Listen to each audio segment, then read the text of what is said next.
और इस वक्त एक बड़ी खबर आपको बता दें, यूक्रेन के नेताओं से मिलेंगे जो बाइडेन। इस वक्त की बड़ी खबर, यूक्रेन के विदेश मंत्री से भी मिलेंगे जो बाइडेन। वॉर्सो में जो बाइडेन की ये मुलाकात होनी है यूक्रेन के कई नेताओं के साथ। यूक्रेन के रक्षा मंत्री से भी मिलेंगे जो बाइडेन। इस वक्त की ये बड़ी खबर मिल रही है, यूक्रेन के रक्षा मंत्री सहित कई नेताओं के साथ मुलाकात होनी है। अमेरिका के राष्ट्रपति जो बाइडेन की विदेश मंत्री से भी मुलाकात होनी है और ऐसे में ये मुलाकात अपने आप में ही खास हो जाती है कि किस तरीके से दोनों देशों के बीच में जो तनाव चल रहा है रूस और यूक्रेन के बीच में, क्या किसी तरीके का कोई ऑफर अमेरिका रख सकता है यूक्रेन के सामने।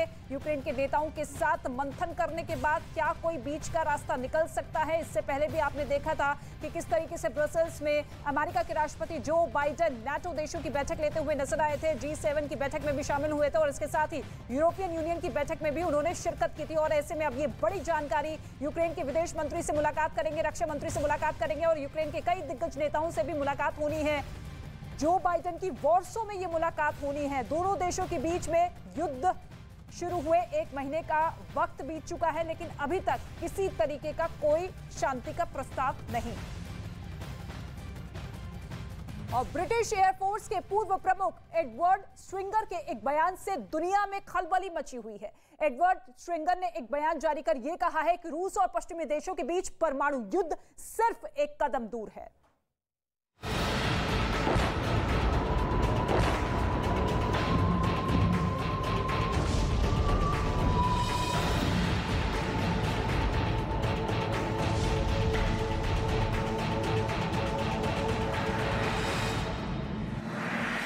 पूरी दुनिया में टेंशन।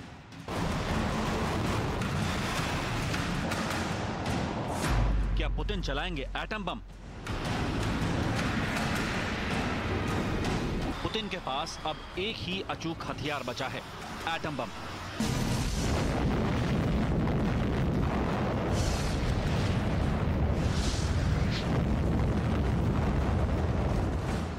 लड़ाकू विमानों से लेकर बम वर्षक तक और रॉकेट से लेकर मिसाइल तक पुतिन सब कुछ इस्तेमाल कर चुके हैं। लेकिन ज़ेलेंस्की झुकने को तैयार नहीं है। एक तरफ अमेरिका और नेटो देश पुतिन पर दबाव बना रहे हैं और दूसरी तरफ मॉस्को की जनता पुतिन के खिलाफ सड़कों पर उतरी है। तो क्या मॉस्को से कीव तक चुनौतियों का सामना कर रहे पुतिन दबा सकते हैं एटम बम का बटन?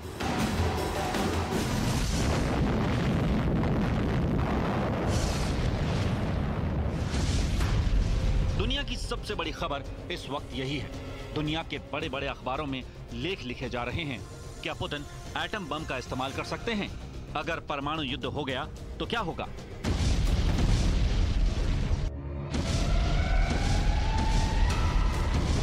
दुनिया भर के अखबारों में जो एटम बम को लेकर अटकलें लगाई जा रही हैं, क्या वो सारी अटकलें सही हैं? क्या पुतिन युद्ध को खत्म करने के लिए एटम बम का बटन दबा सकते हैं? क्या पुतिन अपनी साख बचाने के लिए लाखों लोगों की जिंदगियां दांव पर लगा सकते हैं? असल में यूक्रेन को लेकर पुतिन का अनुमान पूरी तरह फेल साबित हुआ है। पुतिन को लगा कि उनकी सेना रूसी टैंक लेकर जाएगी और आसानी से कीव पर कब्जा कर लेगी। पुतिन को यह भी लग रहा था कि यूक्रेन में मौजूद रूसी मूल के लोग खुद ही आगे आकर रूस की आर्मी का स्वागत करेंगे। लेकिन युद्ध के 3 हफ्ते बाद अब पुतिन को यह समझ में आ गया है कि ये सारी बातें ख्याली पुलाव थी।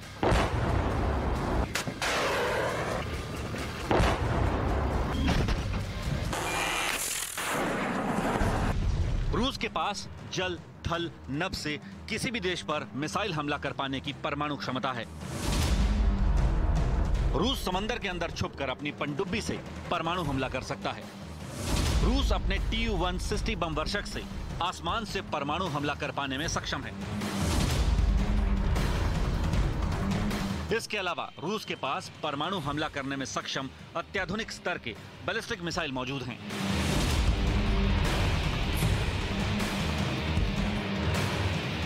रूस हर साल लगातार अपने इन परमाणु हथियारों को टेस्ट करता है। पुतिन ने परमाणु जखीरे को अलर्ट पर रखा था। इसके बाद भी जो बाइडेन को नहीं लगता कि पुतिन परमाणु हमला करेंगे, लेकिन बाइडेन ने यह भी कहा कि पुतिन के दिमाग को पढ़ना मुश्किल है। I don't think he is remotely contemplating using nuclear weapons, but I do think I think he is focused on trying to convince the world that he has the ability to change the dynamics in Europe in a way that he cannot. But I don't. How much of it is a cover for just saying we're just doing exercises, and there's more than that? I just can't. Putin एक तानाशाह है और तानाशाह कभी हारना नहीं चाहता है। अगर रूस और यूक्रेन की इस जंग में रूस हारने लगता है तो पुतिन कुछ भी कर सकते हैं। कुछ भी में सब कुछ शामिल है, यानी पुतिन हार वाली स्थिति में एटम बम का बटन भी दबा सकते हैं। याद कीजिए 60 साल पहले क्यूबा में रूस ने क्या किया था। अमेरिका के पास ही मौजूद क्यूबा में अपने न्यूक्लियर मिसाइल तैनात करके रूस ने सीधे अमेरिका को परमाणु हमले के टारगेट में ले लिया था। और अब पुतिन भी सीधे परमाणु हमलों की धमकी दे चुके हैं कि अगर युद्ध में किसी भी नेटो देश ने दखल दिया तो उनके पास परमाणु बमों का पूरा जखीरा है। Объединенной организации НАТО и России несопоставим. Мы понимаем, но мы также и понимаем, что Россия одна из ведущих ядерных держав, а по некоторым компонентам по современности даже многих опережает. Победителей не будет. И вы окажетесь втянутыми в этот конфликт помимо своей воли. Господин президент, конечно, не хочет этого развития, и я не хочу. И я не хочу. रूस लगातार पोलैंड को धमकियां दे रहा है। रूस की न्यूक्लियर मिसाइलों को डोम्बारोवस्की मिलिट्री बेस से पोलैंड की राजधानी वॉर्सो तक पहुंचने में सिर्फ 3 मिनट का वक्त लगेगा। इसी मिलिट्री बेस से अमेरिका के न्यूयॉर्क शहर तक रूस की न्यूक्लियर मिसाइल सिर्फ 15 मिनट में पहुंच जाएंगी।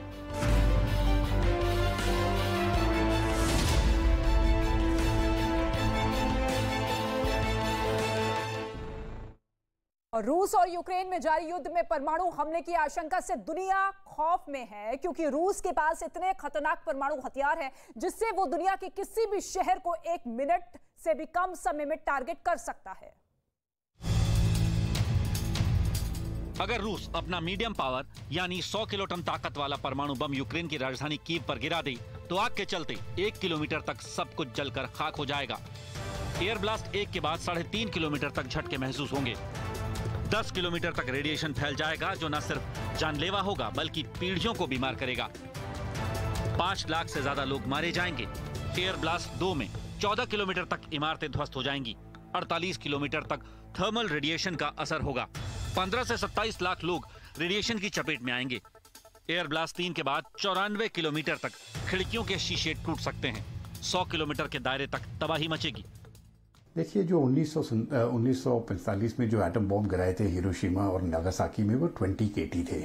आजकल तो मेगाटन्स में एक बॉम्ब मेगाटन्स में होता है, जिसकी शक्ति उसके 1000 गुना ज़्यादा है। और इस प्रकार के अगर बॉम्ब्स पूरी दुनिया में अगर फैलने लगे और चलाने लगे तो रेडिएशन से ही पूरी दुनिया समाप्त हो जाएगी। अगर पुतिन परमाणु युद्ध का आदेश देते हैं तो रूस की सेना जमीन से भी यूक्रेन में भारी तबाही मचा सकती है। रेडिएशन लाखों लोगों की मौत की वजह बनेगा। रेडिएशन के चलते लोगों में उल्टी, मितली, ब्लीडिंग, दस्त या इससे भी ज्यादा घातक लक्षण दिखेंगे। करीब 48 किलोमीटर तक के इलाके में लोगों को 3rd डिग्री बर्न होने की आशंका होगी। विस्फोट के 200 किलोमीटर की दूरी तक खिड़कियां टूट जाएंगी। कई लोगों के सदमे के चलते मरने का खतरा होगा। पुतिन ने अपने देश में 15 मिसाइल बेस तैयार कर रखे हैं और हर बेस पर परमाणु हथियारों से लैस मिसाइलें तैनात हैं। पुतिन ने ये बेस यूरोप के नजदीक बनाए हुए हैं ताकि यूरोप के किसी भी नाटो देश पर अगर रूस हमला करता है तो इन्हीं मिलिट्री बेस का इस्तेमाल करेगा। यूरोप से आने वाली कई रिपोर्ट्स में यह भी दावा किया जा रहा है कि पुतिन यूक्रेन को डराने के लिए यूक्रेन के अंदर किसी ऐसी जगह पर परमाणु हमला कर सकते हैं जहां 10 किलोमीटर के दायरे में कोई भी आबादी ना हो। लेकिन यह भी बहुत जोखिम भरा फैसला है। और अगर हवा नॉर्थ के रुख पे गई तो ये पूरे रूस तक भी जा सकती है रेडिएशन। तो ये कहना कि न्यूक्लियर बॉम्ब वहां पर सिर्फ एक डराने के लिए कोई लगाएगा, पुतिन या कोई भी हो, ये बात मुझे सही नहीं लगती है। यूक्रेन के लोग आज युद्ध झेल रहे हैं। इसलिए अपनी सरकारों के उन पुराने फैसलों की आलोचना कर रहे हैं जब सोवियत रूस से अलग होने के बाद यूक्रेन के पास दुनिया में तीसरे नंबर पर सबसे ज्यादा परमाणु बम थे। लेकिन एक समझौते के तहत यूक्रेन ने ये सारे परमाणु बम रूस को ही सौंप दिए थे। तो एक तरफ पुतिन जहां अपने परमाणु सूटकेस को एक्टिव करने में जुटे हैं, वहीं दूसरी तरफ ज़ेलेंस्की भी अपने ब्रह्मास्त्र को तैयार करने में जुटे हुए हैं। ज़ेलेंस्की के पास ये वो हथियार है जो यूक्रेन को रूस से बेचा सकता है। क्या है ज़ेलेंस्की का वो ब्रह्मास्त्र और क्या ज़ेलेंस्की कुछ ऐसा करने वाले हैं जो पूरी दुनिया को चौंका सकता है?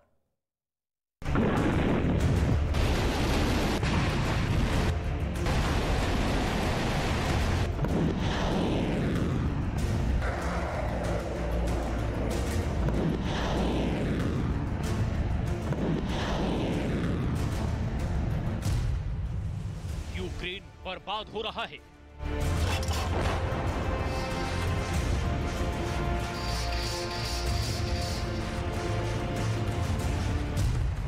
रूस की मिसाइलें और बम यूक्रेन को तबाह कर रही हैं।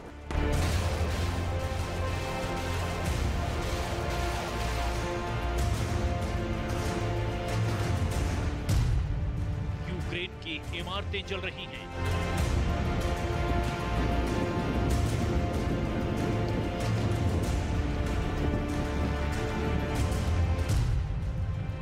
इमारतें खंडहरों में तब्दील हो रही हैं।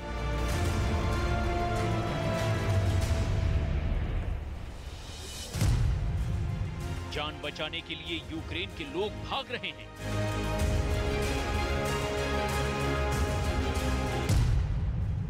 यूक्रेन के बॉर्डर्स पर रूस ने कब्जा जमा लिया है।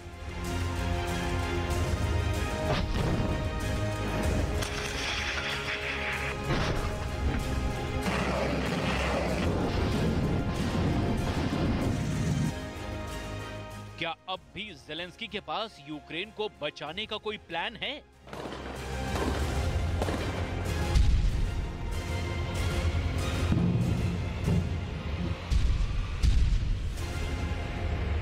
क्या यूक्रेन के पास भी पुतिन के खिलाफ कोई ब्रह्मास्त्र है? ज़ेलेंस्की ने अपने पास परमाणु बम होने का कोई दावा तो नहीं किया है, लेकिन ज़ेलेंस्की के पास वो न्यूक्लियर पावर जरूर है जिसको परमाणु बम में बदला जा सकता है।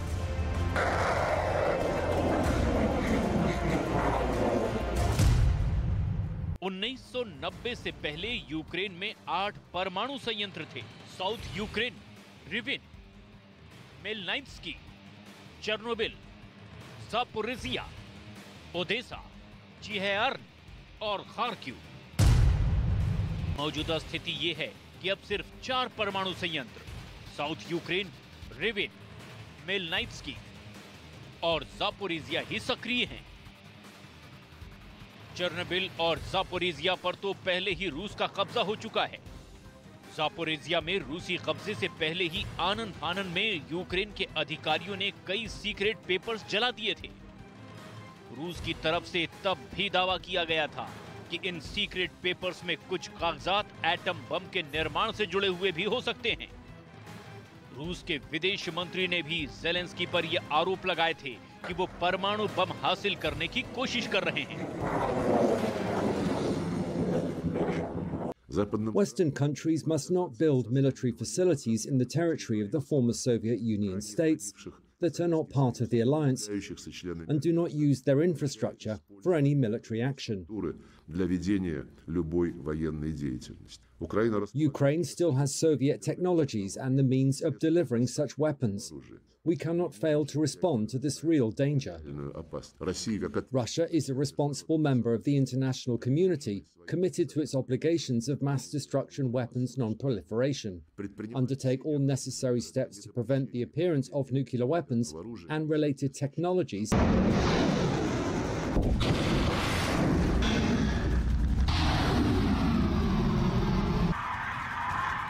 रूस की ओर से यह भी कहा गया कि यूक्रेन पर हमला करने की एक वजह यह भी है कि ज़ेलेंस्की लगातार परमाणु बम बनाने की कोशिशों में लगे हुए हैं। रूस ने यह भी आरोप लगाया कि परमाणु बम बनाने में अमेरिका भी यूक्रेन की मदद कर रहा है। ज़ेलेंस्की इस बात के समर्थक तो जरूर रहे हैं कि यूक्रेन को अपनी आत्मरक्षा के लिए परमाणु बम बनाना चाहिए, लेकिन उन्होंने कभी खुलकर इस तरह के दावे नहीं किए। हालांकि ज़ेलेंस्की अपने देश के परमाणु संयंत्रों का